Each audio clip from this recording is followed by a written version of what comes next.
Sekoudi Gaussou Cissé, ambassadeur de la République du Mali à Bruxelles. Donc je couvre un peu l'Union européenne et les pays du Benelux plus le Royaume-Uni.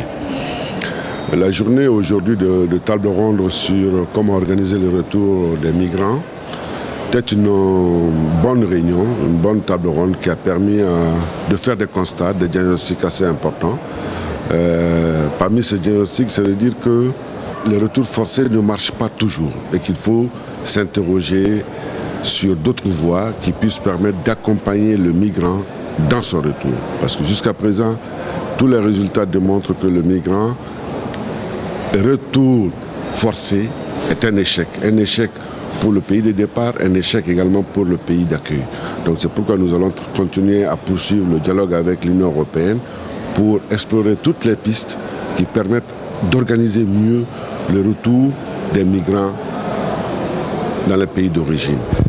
Il s'agit de mettre en place, je ne sais pas, un mécanisme de coopération interinstitutionnelle entre l'Europe et les pays africains pour mieux accueillir leurs enfants refoulés de l'Europe.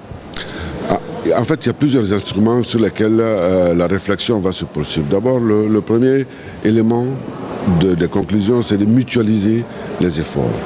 Parce que le constat a été fait également que l'Europe cherche à déléguer un certain nombre de prérogatives et qu'il faut voir ce qui est fait individuellement dans chaque pays et qu'est-ce que l'Union européenne en tant qu'institution peut mettre en plus pour accompagner ces retours et que le migrant qui doit rentrer, que ce soit un retour forcé ou non, soit préparé, soit par la formation, en management, en création d'entreprises, soit outillé, accompagné financièrement et pour cela mettre en place de nouveaux instruments financiers qui puissent soutenir le migrant à son retour.